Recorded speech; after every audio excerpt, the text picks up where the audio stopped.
Hey guys, welcome to Approach the Nerd. Sorry for the delay. I was having some camera issues for some reason. I don't know what was happening, but looks like it's fixed now, so we can start our stream where we're talking about Sailor Moon, Eternal, movies 1 and movies 2. So first, I'm going to say the animation in these movies are breathtakingly beautiful. Like Sailor Moon Crystal was ambitious. I didn't hate the animation, but this actually makes up for all the people that are like, oh my gosh, I hate the lines, I hate the artwork, blah, blah, blah.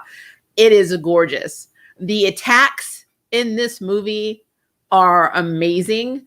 I found myself literally looking at Sailor Uranus's attacks, for instance, the world shaking. Like, I would not fight Uranus in this movie. I'm just saying.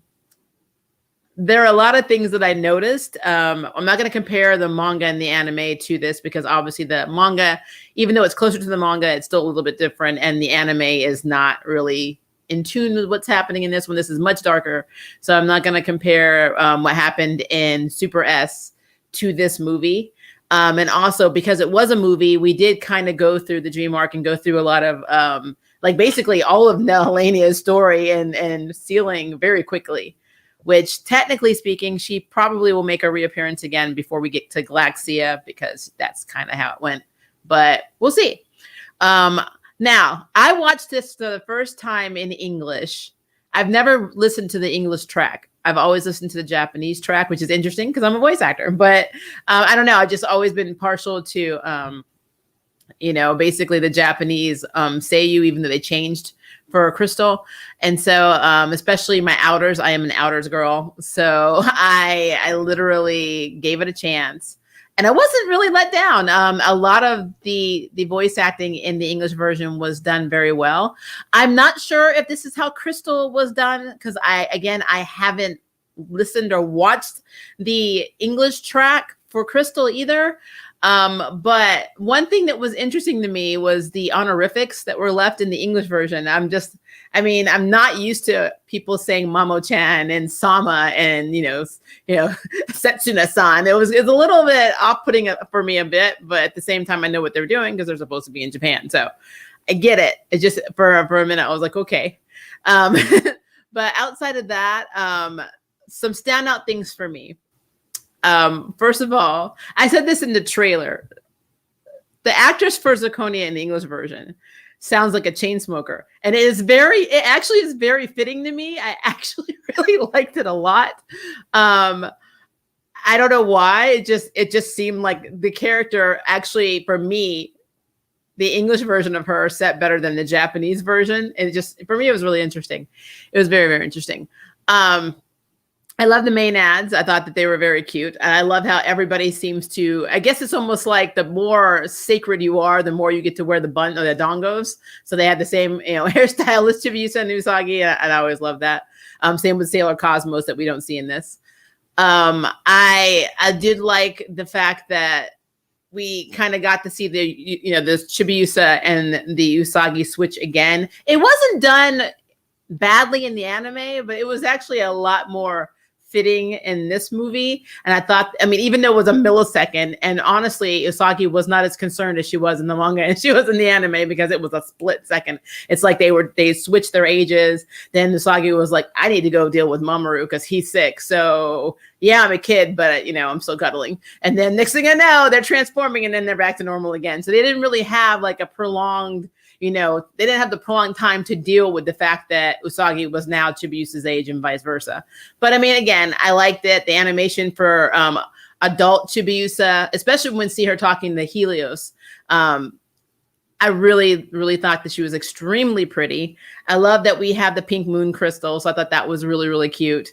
Chibiusa's story has always been, amazing to me. I'm a big, Amazonas Quartet fan. I love Stera, Potter. I love them all. I think they're adorable. And I really, now to be fair, I don't know. I haven't been following to see if we've had, Neko Takuchi has done like an extended manga or, maybe a side story with Chibiusa's adult story with her Senshi and Helios, who, everybody pretty much knows is her man. I don't know if we've seen that in the manga. So if we have, or if they've done that, please leave me a comment below. But it is always good to see Chibiusa's storyline. And if you're a fan of the Sailormoon musicals. They kind of hinted towards that a lot in the musicals as well. The musicals have been going on forever. I mean, back in, I want to say late 90s, early 2000s, starting with Anza Ayama as Usagi. Very, very good. If you have a chance to see the musicals at any point, I actually have one. This is Yuki Kambi stage, and this is Transylvania no Mori. Unfortunately, the actress who played Usagi in that passed. She had a heart defect and she died. I think she was 23, which is pretty sad. But I think she was 15 at the time when she was Usagi, and it was like watching the anime. It's crazy. But if you're able to see any of the Sailormoon musicals, they are not disappointing. They really are not. They are very well done. So love them. Again, I am an Outers girl, and watching the second movie and seeing like the domestic life of them, first of all, I have to say a lot of things about the Outers, because again, I like focusing on the Outers. I love that we got to see more of Haruka's kind of, non-binary type way of dressing. She dresses as a girl, she dresses like a boy. I mean, it's really whatever she feels like being at the time. But I love that she's comfortable with wearing nothing or just sitting in the living room with her bra with a shirt over it. It's very interesting. Not complaining, but I just thought that was really interesting. And I also thought it was interesting that she lets Mitsuru drive, because I've always been, and again, I'll have to go back and read the manga. It's been years since I've read them. I've always been under the impression that she's always the dominant driver in their relationship. And so seeing Mitsuru driving, and Haruka getting excited over diapers and it's like 20 or 30% off for diapers and baby formula. And Mitsuru is like, you realize she's like not even that age anymore. It's like, you're too excited. So I thought that was very cute. But the whole domestic life, I absolutely loved. I love Setsuna was working in her field of science, and she wants to be a scientist. She wants to be a researcher. She likes it. And we get to see them living their best lives. Mitsuru is still a pretty famous violinist. And of course you have Haruka still being a race car driver. They get to have the life they would have had and led had they not been Sailor Senshis or Sailor Guardians in the dub. So I don't know. I really enjoy anytime I see anything with them, especially Haruka and Mitsuru, but of course as queer, I can't help it. And people have to let that go, because a lot of people didn't even realize they were lesbians when they watched the CW. Was it not CW? I forgot the name of the Canadian one that took over that made them cousins. It was very Cloverway, I think it was. That was very disturbing. That they preferred incest over lesbianism. So very disturbing. To this date, it's disturbing. But anytime I see Haruka, pretty much act jealous over people flirting with Mitsuru, it cracks me up, because it always looks like Mitsuru is the one that's so deeply in love with Haruka, and Haruka's kind of like, yeah, babe, I got you. But it's like, as soon as somebody flirts with Mitsuru, Haruka comes out of nowhere, and I love it. And you really have to be, as a couple, very secure in your relationship when your partner says, I miss another woman, even though it's your princess. I miss her so much. I'm emotionally crying. So, just throwing it out there. How cool is Phobos? We got to see Phobos and Demo, and I'm so happy that we get to see Ray's. Technically, I don't like to call them Crow Guardians, because quite like they're basically the essence of her castle, her Mars castle. That's what I took it for. But I love that she has two crow bodyguards. She had them in the manga, but we didn't see them a lot in the anime. I don't know if we've seen them at all in the anime. I'll have to go back and watch Sailor Moon and Sailor Moon R, because I can't remember. But I do love that we finally got to see Phobos and Deimos, and they were very instrumental in keeping her safe. So I did enjoy that a lot. I also, one thing that I'm going to say, and this is going to be all over the place, because the level of excitement I have for Sailor Moon is immense. So as a mother, if my daughter called me and said, oh, I'm studying at Mama Chan's house, and I think I might actually sleep over. Okay, bye. And I'd be like, what? I'm like, little girl, don't make me star 69 this call. And her mom was just like, okay. Like, it proves that Usagi's parents don't give a poop what she does. And I think it is absolutely hilarious to me, because there's no reality where my 16-year-old daughter would be sleeping at her 18 or 19-year-old boyfriend's house. Just saying. But Sailor Moon. I mean, the same could be said for Helios and Chibiusa and him kissing her. And she's a little underage. It's a little bit. So even if that's your future wife, come on, that's a little weird. But I've always thought that throughout every version of Sailor Moon I've ever seen or read, I've always thought that was a little weird. But at the same time, Helios is adorable. So people just kind of, let it go. Like, whatever. One other thing I really loved that we got to see more of the individual inner Senshi's like life, their traumas and their dreams. And like with Ami-chan, we had, her mother, we've always known as a famous doctor. She's a famous surgeon or doctor in the manga. She's in every version, she's a doctor. And Ami's always wanted to be like her. And, we did know that her father was a Japanese, pretty much painter, and that they got divorced. They didn't go into detail about it, but in her trauma, it's like the father's like, well, your mother only cares about work and you only care about studying. So I'm out. I was like, I was thinking that's probably what really happened. I don't think that was just a delusion. I think that's actually what happened. And I like that in every, like one of their, inner turmoils, one of the outers was there, except for Minako, one of the outers was there to talk them down. And basically say, you need to focus, and you need to do this. And, your biggest strength is this. I actually really like that.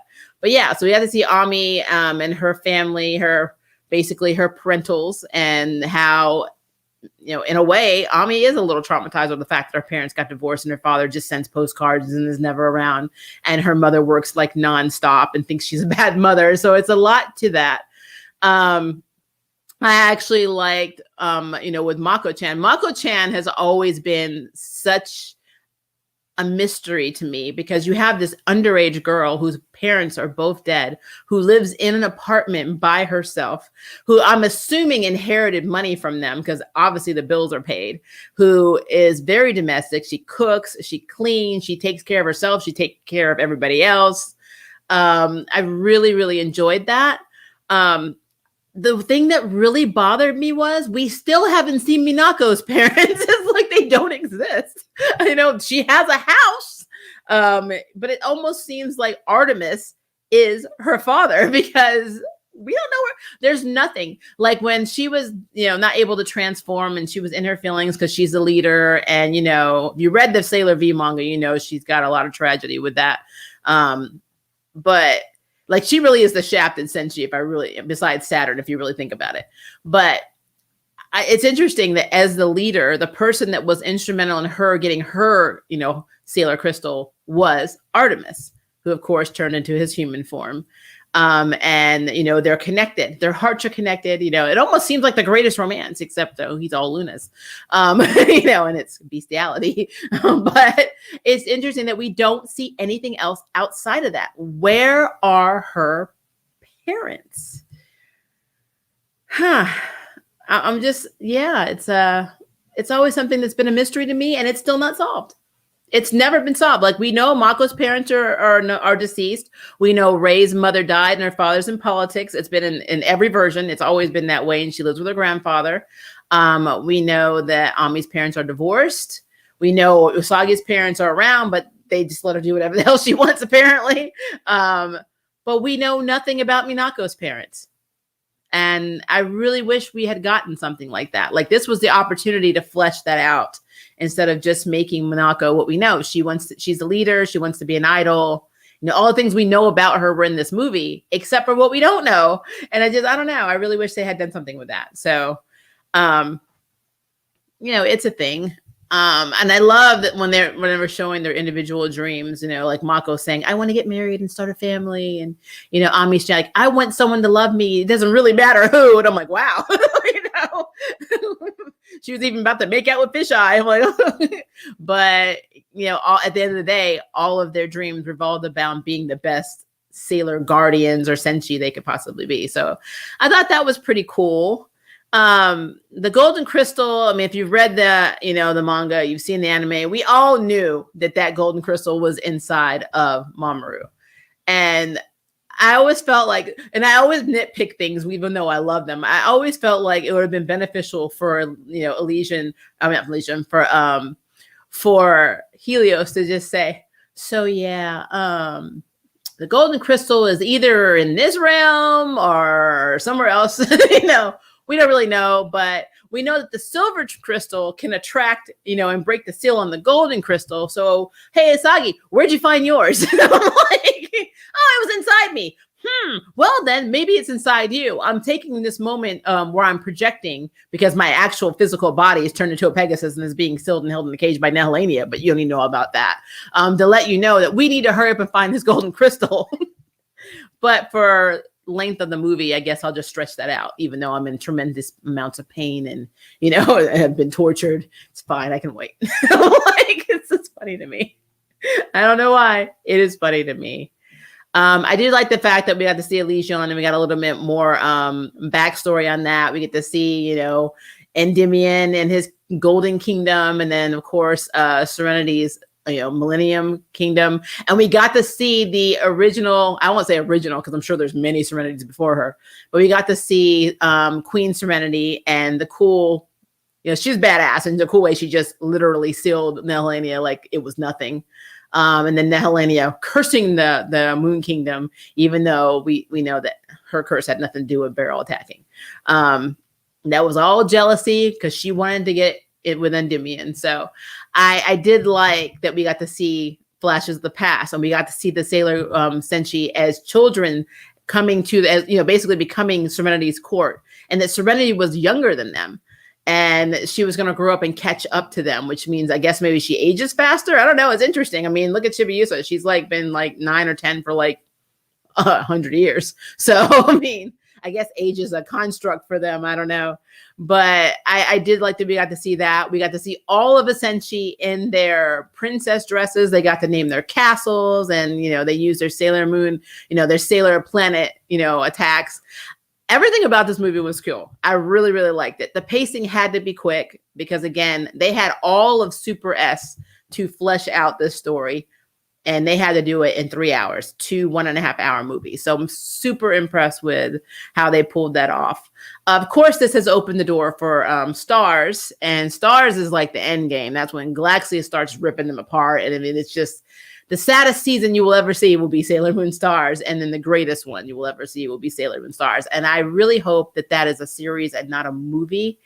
I'm not saying they can't pull it off. If they have to do it as movies, I want it to be at least 3 or 4 movies, not just 2, because that is one of my favorite seasons. And I really, S and Stars are my favorites. I think they could really pull that off with 4 movies if they had to do movies. But everything about this was amazing. I really enjoyed. There's a lot of humor in it. Again, I love that we got more backstory on all of the inner Senshi. I also wish we had gotten some backstory on the families of Mitsuru and Haruka, because the money comes from somewhere. And I know that they're sponsored now because they work in the industries they work in, but we need to know more about their families. Do they see their families? They've been living their best lives in this little house. I mean, what about their parents? They're not full-grown adults. At least Mitsuru and Haruka aren't. They, in my mind, they're either late high school to college age. So I would love to know about their families. These are always things I've always wondered. And my universal question, above all else, who conceived Serenity? I've always wanted to know how is this like a Themysciran thing? Like they go hunting down men and they just get pregnant and they kill the men and then they just have the babies? I don't know. But I've always wanted to know who the father was in the Silver Millennium. Who did Serenity get it on with? I need to know this information. I don't know why, because I mean, it's been 20-something years. I still don't know. I still have this question. I probably will never have an answer to it. And then something else I'm going to say, it's not a nitpick. It's just something I noticed. So the scene where Sailor Moon runs to the mirror to confront Nehelania. And Nehelania has all the shards of glass. And of course, we have Saturn and Chibiusa and all the Amazonas quartet are all, they're basically their crystals are laying around. And Nehelania raises up the glass shards and throws them at Sailor Moon. So I'm initially thinking, endgame, she's about to literally impale this chick. No, she makes a dome and then projects her face across it like you're in a mirror house and then laughs. And I'm like, this is a Power Ranger thing, right? You are not trying to kill her. I'm like, you're not trying to kill her. That's not what you do as a villain. That's not. It's not. What Galaxia does, she's trying to kill you. But Nehelenia was not trying to kill anybody. And like, again, I do think we're going to see Nehelenia again, because if you watch the anime, she does have a happy ending. And we do have more explanation as to why she's so angry and jealous of the White Moon people. So we will probably see her in the stars. But for the most part, I think Nehelenia really could have done a lot more to hurt these people than she was doing. And that's just my personal opinion. But as a Sailor Moon fan, of course, I got to say, I still loved it. It was very, very good. So, yeah, I was really into this. I did not think, well, because it was a little, like when I was watching on Netflix, and I know this is because if it's come from Japan, maybe it's a conversion thing. Like I know a lot of the UK shows and movies that come over, it's because it's in PAL. Sometimes it's in full screen and not wide, and then probably how they shot it or how they converted it. It was interesting being in full screen. At least it was on my monitor. Because I don't know, it was an interesting experience. It was kind of like being in the movies, but not. But outside of that, the movie itself, like it is very pretty. Like Mars's flame sniper, holy shit. I was like, that is effing cool. Like that was cool. Especially if you think about the fact that she was practicing archery at school and missed the shot because she was so stressed out. And then she's got a literally her Mars flame sniper, and it was on point. I love the little giggle that Venus does with her love and beauty shock when she like grabs it. She's like, like that is so cute. Like all of their attacks, even in the English dub, I was listening to Pluto and she was like, dead scream. I was like, oh, okay. Cause like I'm used to like the Canadian, the Canadian version. She's like, Pluto, deadly scream. And I'm like, why are you screaming that? And I'm like, that's not what you have to do. You don't have to scream the attack. You just have to say it because it speaks for itself. So I always had problems with the outers in general. In the C-dub Clover Way version of this series of Sailor Moon, because they just bothered me so much. The cousins thing was probably the worst, but like they just bothered me. Like Uranus always sounded like she was annoyed at everybody, and Neptune was always like exasperated, and then you had like for some reason Setsuna was just so overly excited with every one of her lines and attacks. I don't know why. I mean, I really don't. And then Saturn was just kind of like, meh. So I will say in terms of dubs, this is one of the better dubs of Sailor Moon that I've seen. But there were times when I was listening to the dub and I swear I was hearing Ruby actors. And then I haven't looked up any of the names. I'm like, is that Weiss? I'm like, she sounds like, I think Seta sounded like Weiss to me. So I would not be surprised if it was her, but she sounded like her. But considering this is a California dub, which they could have done Source Connect, I guess. I don't know if they did any cross like casting. It's not unheard of. Funimation does it all the damn time. So, but yeah, I was very, very impressed with the dub, which kind of shocked me. The only thing again that threw me off was the Sama and San, like they were using Japanese honorifics in the English dub. And I'm like, that's interesting. Like Usa-chan. I'm like, what is happening? And I'm like, some of the other pretty attacks too. Like I did like Ami-chan's, Aqua Rhapsody. But if I'm really going to talk about attacks that I really liked, I'm telling you, World Shaking, I think was the prettiest animated one that I have seen. It was very pretty and very badass. And I'm like, it literally was like, it looked like she was splitting the earth. I'm like that. I would not fight her. Not at all. Not at all. And remember, my favorite is Neptune. So I love Neptune. But yeah, her girlfriend beat her today in these movies. So yeah. Let me see what you guys are saying. Because again, I know Sailor Moon is Sailor Moon. I also watch and play games in the original language. That makes sense. I'll enjoy doing that. Looks like I made it in time. You did, Kevin. Hello, Kevin. Wow. About real world parents versus TV parents. I mean, seriously, think about this. Could you call your parents and say, Yeah, I know I'm 16 and I'm hanging out at my partner's house, and they're 3 or 4 years older than me, but I'm gonna come here and study, and then I'm going to I might sleep here too. Like, I think my mother would have reached her hand through the phone and choked me, like choked the life out of me. So it's like, you can only do this in an anime. You can't do this in real life. That's not how this works. Not at all. I think portraying main characters in domestic situations is generally underrated writing. I agree. I love that Neptune had a job. Like, she was actually teaching violin, and like she was cooking and cleaning and like chopping up, she was in there chopping vegetables up and stuff. She was good at it. Like, from what I could tell, Michiru was literally doing everything. Like, which is, I'm not hating on it. I just think it's interesting. One of the things I liked about the new Silk series is that we get to see so much of her domestic life with her brother and Jonah, and it just makes her pop more as a person. I am excited about that. I don't know if they have a trailer for that yet. It's cool to see more of Haruka in that type of setting. It is. I was like so amused when she was getting excited over the sale on diapers and formula, completely forgetting that, Saturn's probably like 6 years old at this point, 6 or 7 at this point. Especially with the way she dressed, like you mentioned. Yeah, it was interesting. Like, when she goes to the I think they were at a library or at a music store or something like that, and like this fan comes up to meet you, and he's like, "I'm your biggest fan. I've always loved you."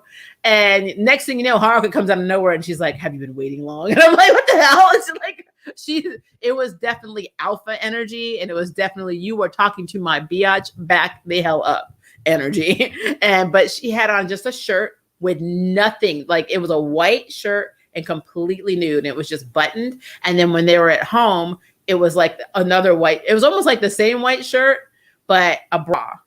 And I'm like, but even Setsuna was wearing like fishnets and all kinds. They were really dressing like modern, but in the manga, they did that. In the manga, they would dress sexy and all that. So even the inners, like Mars had the cutest hairstyle. She had this ball with like little, like literally, it was channeling my black side. I'm like, girl went and got her hair braided and twisted at the top.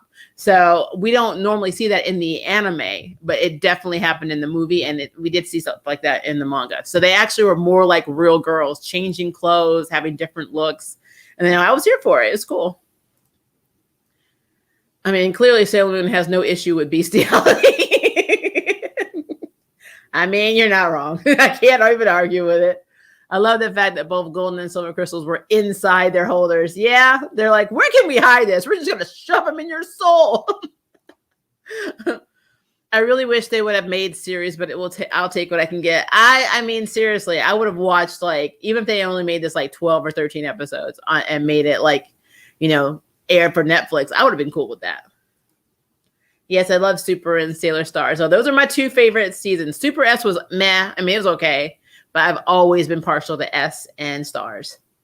Mars Flame Sniper was pretty cool. It was. I could tell where they spent their money was definitely on those attacks and those transformations. And then even though Saturn did not get a prolonged transformation like I would have loved for her to have, she still got one. She got to actually say, Sailor, Saturn crystal power makeup. And like, she's never done that in the anime. So I was really, really excited about that.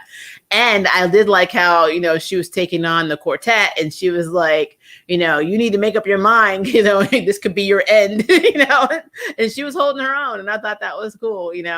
Saturn is not one to mess with, because anybody that has a glaive and has the ability to literally uncreate the earth is not someone you really want to make mad. I'm just saying. Do you still have a working VHS? I still have VHS, but no player. I think I have a DVD VHS hybrid, and it's in the closet. At this point, that's a collector's, because it came from one of my friends actually went to the physical show and got me the VHS recording. Because what they would do is they would, after the first show, they'd record it, the first show. And then the second, third, and fourth run of the show, they would sell the tapes, of the VHS tapes. And so I got one. Can't find it anywhere, actually. It's probably worth a lot of money. I didn't watch Sailor Moon as intensely as most when I was a kid, and it's been years since I saw the old anime. After watching this, I'm definitely a bit lost with what's going on.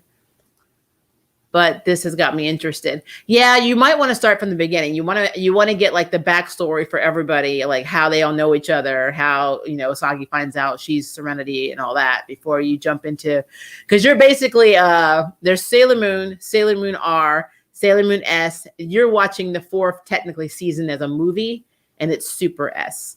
If you watch Sailor Moon Crystal, like if you have a Hulu account, you can actually go watch Sailor Moon Crystal and for free and stream it. And also they have I think they actually have all of the Sailor Moon episodes up now from the original series in Japanese. And I think they even dubbed them now so that you can watch the beginning from there. And now Sailor Moon Crystal follows the manga a little bit closer than the anime does. The anime took a lot of liberties. So it's still good. It's just a lot of liberties. But Sailor Moon Crystal is probably closer if you want to just, especially with what we're watching in these movies are tied in more with Crystal than they are in the anime. So, yeah. I'm partial to Haruka Space Sword. I love rapiers. The Space Sword Blaster attack was cool. I'm never going to lie. Deep Submerge was good. Like all of the attacks were really beautiful. It's just something about Haruka's world shaking was like, that is a world shaking. That was the world shaking that I needed in my effing life. I'm like, I needed it. I got it. And I am happy. I did not think I would be happy, but I am. I'm really, really happy with how they did both of these movies. I'm actually excited we got them so soon because I know they came out, I want to say in February of this year in Japan. And I think they played them 1 week and then another week. I have to go back and look at the schedule, but they got it months ago. And I had to really be careful because every time I would search on YouTube, somebody would say something about it. And I'm like, Effing stop, because we're not getting it. It's the same whenever one of our MCU movies used to come out, like when the Avengers came out or, Endgame came out, it would be released overseas first. And so there would be a slew of spoilers. And you would literally get upset because it's like, we haven't even gotten the movie released here. And you've already told me who died. Like at this point, you already know that Quicksilver died. And especially if you watch WandaVision, Quicksilver died in the second Avengers movie. And my cousin, they all live in Scotland. He posted on Facebook when he got back, who died. And I was so mad because we were 2 weeks out from getting the movie. And I didn't think he would do anything like that. So I just was reading it and I'm like, you flipping spoiled it. And I'm like, so I don't go crazy over spoilers, but that really made me mad. So I'm like, well, great. So the whole movie now I'm just waiting for Quicksilver to die. So that's what happened with Sailor Moon. I was just literally trying hard. This is another reason I don't watch other people's reviews pretty much hardly ever, because I don't want to be jaded and I don't want to be spoiled by things because I never know who has a screener for something or who's able to see something before I'm able to see it. And then I think that I'm up to date on something and then they just completely spoil something and I'm just like traumatized. So it's another reason why I don't do it. Is there a reason why the anime is not as dark as the manga? Probably ratings. Because these girls, there are scenes where the girls' bodies to get their star crystals are literally ripped apart. So, you can't, Sailor Moon is pretty much targeted to, a young audience and a young adult audience, or 2 young adult audience. And they probably don't want to lose that fan base on the younger crowd by putting too much stuff. Like, this is actually darker than the anime was, except for, Stars was pretty dark. But this is really dark compared to how the original anime was. I'll probably start from the beginning. Like you said, my experience with anime is that you really can't start in the middle. It's true because you really do lose a lot in translation, but you do have a good basis. You know who people are technically now. You know who Sailor Moon is, Mars, you know who they are. Just you have to go back and just put all the pieces together. And like I said, you're still going to have questions because they don't answer. Like I said, when you see Asagi's story, how she's basically reincarnated from Princess Serenity, and her mother was also named Serenity, and she was Queen Serenity. And you're going to ask where the father was, because I've been asking this for years. I'm like, was that osmosis, asexual? Is she asexual? I don't understand. I don't understand. Was she's like the Scorpius Rex? She was just able to just make a copy of herself. I don't know. If you haven't seen Jurassic Park Camp Cretaceous, and you don't know what I'm talking about, but I will do that stream on Saturday. So you will know what I'm talking about on Saturday. But yeah, I always have, I have a lot of unresolved questions, even now, years later, about the parents for these people. I mean, they did a whole live action show, Pretty Guardian Sailormoon, which I've seen and I own, and I still have no closure on any of the questions that I asked, like Minako's family. I shouldn't spoil. She has a medical condition. I'll say that. I don't want to spoil anything, but she has a medical condition that means she should be around her parents a lot. And the parents are just not around, like, ever. And it makes me really wonder if she has parents. I don't know. It's weird. It's a weird thing. But yeah, I mean, there's just so much. There's so much. And hopefully, I know I'll probably have more people watch this later on, because I know I'll probably have a lot of comments and questions and concerns. Maybe a few people smacking me around for asking questions they didn't want to hear. But I really enjoyed, I don't want to say the pacing, because again, they crammed a lot in 2 movies, an entire season in 2 movies that both title, basically, I can't even say they're 3 hours. They're an hour and a half each, but the credits, I think, took like 5 or 6 minutes. So I feel like they crowded a lot in these 2 movies, but they did a really good job. It flowed very well. So I am happy with these movies. I just hope they don't do this with Stars, because again, Stars has a lot. There's a lot going on in Stars. And I don't know how they could successfully pull that off in 2 movies. I mean, maybe 4, 5 movies, but not 2. It would feel so rushed to me. Like Nehelania, technically, her arc in Super S was kind of rushed. But it is like Fisheye, Hawkeye, Tiger Eye. Their whole moment in the sun was very rushed too. But I definitely enjoyed the animation, the story, all itself. The fact that it was more focused on the Senshi and not focused on the villains. You got to see a lot of Chibiusa, and we all know that Chibiusa wants to grow up and is jealous of her mother, and who her mother becomes in the future, and being Neo Queen Serenity, and like having that inferiority complex is very strong. And then basically finding her like confidence in herself. All that stuff is great.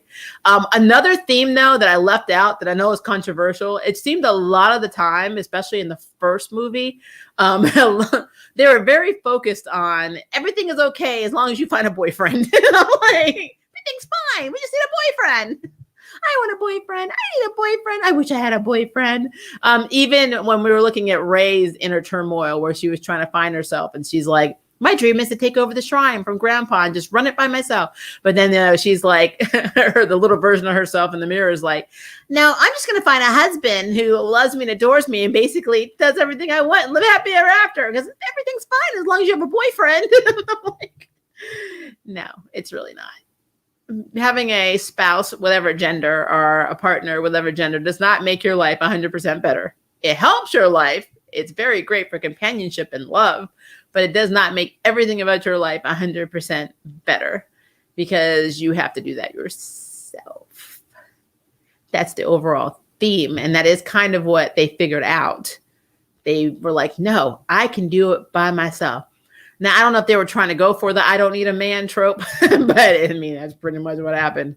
I also love how they misgender identified Haruka. All the people like, it's, he's so hot, or he's so handsome. And it's like, yeah, Haruka's always mistaken for a boy all of the time, which is interesting. I have no problem with it. Again, my outers are my soul. I mean, I really would love to watch an entire series about the outers, their struggles, their past, like the mythology behind them, see their kingdoms, how they came to meet. Did all of them have a relationship with each other in the past? Were there any rivalries, any jealousies, any fear, whatever? And we know that all of them were scared of Saturn, but I mean, other than that, what were they like? Pluto's just sad. She's been guarding the gates of time, completely in love with Endymion, and can do nothing about it ever for eternity. There's so many things that, honestly, I would love to see about the Outers story. I would love to see the Outer story. I think it would be amazing. I don't know if we'll ever get that. I don't, quite frankly, though, there could be spin-off manga. I haven't been following it. I haven't looked to see if there was a spin-off of the Outers or any of the Senshi grown up or years later. There might be maybe a side story or whatever in the canon Sailor Moon universe. So if there is one, if you are a hardcore Sailor Moon fan and you know of anything that takes place after the marriage of Usagi and Mamoru in the last freaking manga, please let me know in the comments, because I will check it out, because I really have so many obsessive questions about Sailor Moon, always have. And it's just things I want to know. I just want to know what happens. I want to know where everybody is 20 years from now. We know that, what happens with Mamoru and Usagi in the future. We know that technically they still have guardian roles, but do they have other things going on in their lives? Are they married? Do they have kids? I would love to know what happens to all of the Senshi 10, 15, 20 years from now, like after they're adults. I think that would be a cool spin-off series. Yeah, that's just me. That's just me. Let's see. I think I'm sold. As the Eternal captured my interest, I'll be exploring how to catch up for sure. Yeah, you have to pace yourself. There are a lot of episodes. I think all between the old anime, there's about 200 episodes. 200. And then I don't know how many. It's not as many in Crystal. I want to say there were 13 episodes each, and it was 3 seasons. So they had Sailor Moon S. Well, no, Sailor Moon R, Sailor Moon S. So 3 seasons. So maybe like 45 episodes. But don't quote me on that. You have to go look on Hulu, because that's where it's streaming. But yeah, pretty sure that is where you will find it. To be honest, Japanese anime's perspective on dark themes don't really sit well with me. I get it.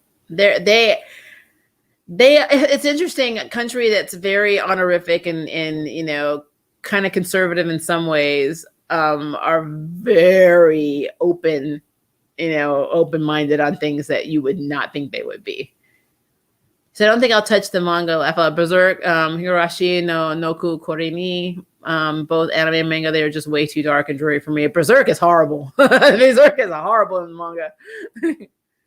CW can stand to learn a little from the I don't need a man trope. Their perspective on relationships are a tad on the toxic side. I mean, it's true. I was just shocked. I mean, I didn't think they were going to put that in there, but they did. But they definitely, I mean, if you really look at it, especially the first Sailor Moon and Eternal movie, the biggest theme was, I don't need a man. I don't need a man. I don't need a man. I don't need a man. Or I need a boyfriend. I need a boyfriend. I need a boyfriend. I wish I had a boyfriend.